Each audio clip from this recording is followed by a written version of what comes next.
23-year-old Muslim girl, Kinza, lives in Asia. Kinza stares at her phone screen, her thumb hovering over Anas's latest message. The blue light illuminates her face in the darkness of her bedroom, where she sits cross-legged on her bed at 2 a.m. Her prayer mat lies folded in the corner, untouched since Isha prayer. She knows she should be sleeping, or studying for tomorrow's economics exam, or working on her Islamic blog that hasn't seen a new post in weeks.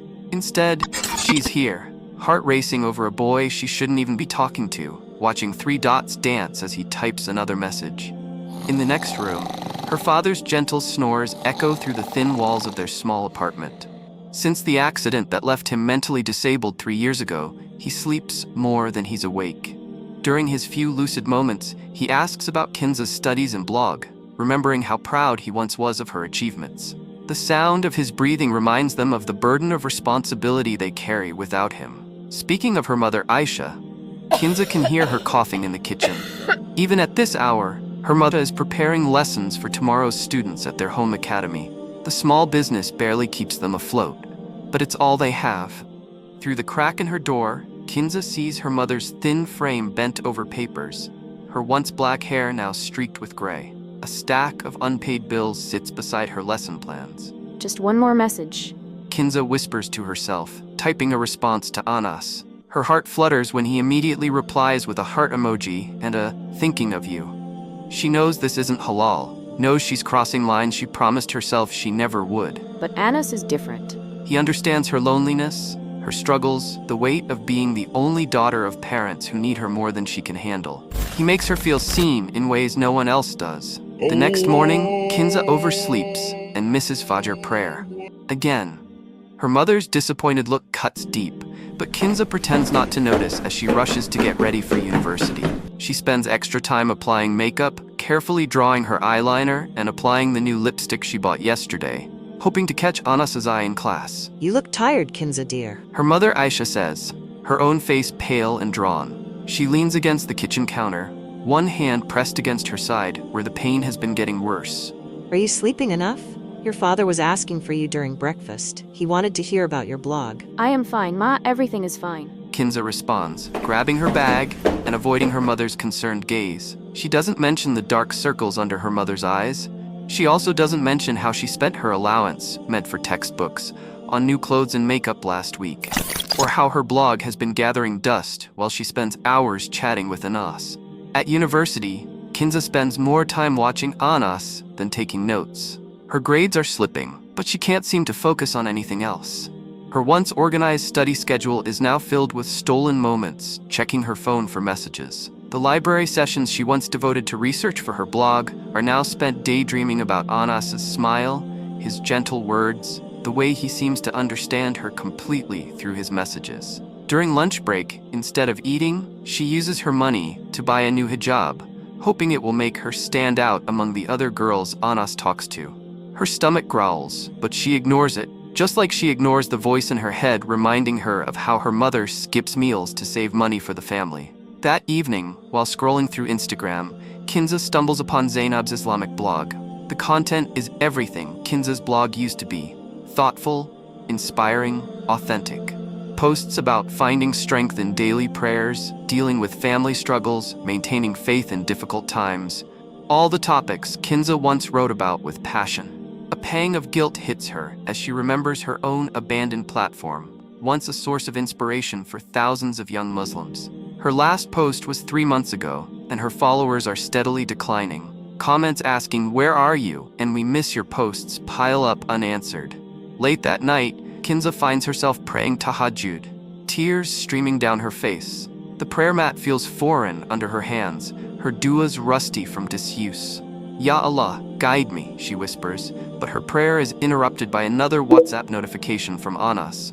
She checks it immediately, the prayer mat still beneath her, her heart torn between the peace she once knew and the excitement that floods her every time his name appears on her screen. It's like he is her drug, which makes her feel good, an escape that gives her life a meaning. On a Wednesday afternoon, something happened that shook her soul to its core. One moment, her mother is teaching a group of children the Quran, her voice gentle as she corrects their pronunciation, and the next, she's on the floor, clutching her chest, her face contorted in pain. Kinza's scream brings the neighbors running. Mrs. Rahman from next door calls the ambulance. The children watch with frightened eyes as their beloved teacher struggles to breathe. In the ambulance, Kinza holds her mother's hand, terror gripping her heart. She notices how thin her mother's wrists have become, how fragile she looks under the harsh ambulance lights. The paramedic asks questions. Kinza struggles to answer. When did your mother last see a doctor? Has she been taking her medications? Kinza realizes with shame how little attention she's paid to her mother's health lately. Heart attack. The doctor says later in the Stark Hospital corridor. Years of stress and poor health. She needs complete rest. The words echo in Kinza's mind as she thinks about all the time she's seen her mother skip meals to save money, all the late nights she spent preparing lessons, all the stress she's carried alone, while Kinza was lost in her own world. Sitting by her mother's hospital bed, watching the steady rise and fall of her chest, Kinza scrolls through her phone to distract herself from the beeping machines. A message from Anas pops up. Got the job in Malaysia.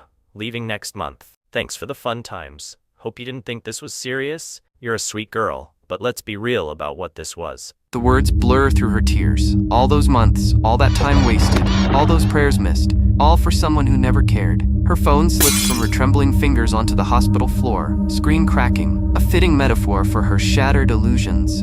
She looks at her sleeping mother, remembering how Aisha gave up her own dreams of becoming a professor to care for their family after her father's accident. While Kinza was chasing a fantasy, her mother was silently bearing the weight of their world. That night, in the quiet hospital chapel, Kinza prays like she hasn't prayed in months. The words of Surat Sharh echo in her mind. Verily, with hardship comes ease. She thinks of Prophet Yusuf, alayhi salam, and his strength in the face of temptation, his patience through trials. For the first time in months, she feels a glimmer of peace during her prayers, a sense of coming home. Kinza takes over teaching some of her mother's students, discovering a joy in sharing knowledge she never knew she had. She deletes WhatsApp from her phone and starts praying on time again. Her blog sees its first new post in months, Finding My Way Back to Allah. The words flow easily as she shares her struggle with raw honesty, no longer afraid to show her imperfections. To her surprise, the post goes viral. Comments pour in from young Muslims facing similar struggles. Your words helped me realize I'm not alone. Thank you for your honesty, says another. Kinza finds herself connecting with her readers in a deeper way than before. At her local mosque, Kinza starts attending the weekly Sisters Halakha. Every Thursday evening, she sits in a circle with other young Muslim women. Sister Fatima, the elderly teacher who leads the group, shares stories of the Prophet's companions with such passion that history comes alive.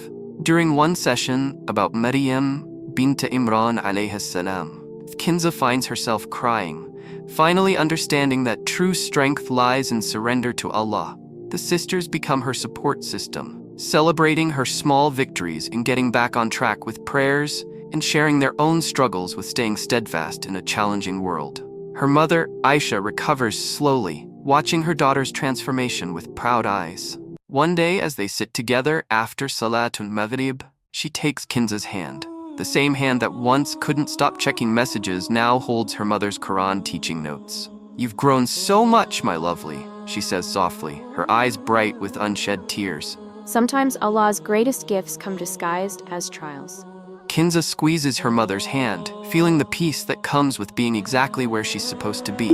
Her phone buzzes, not with messages from boys, but with notifications from her blog's latest post, How I Found Strength and Faith When Everything Fell Apart. Looking at her mother's smile, Kinza feels ready for whatever comes next. She knows now that the weight of her choices isn't just about her. It's about her family, her faith, and the person she wants to become. And for the first time in a long while, she's choosing right.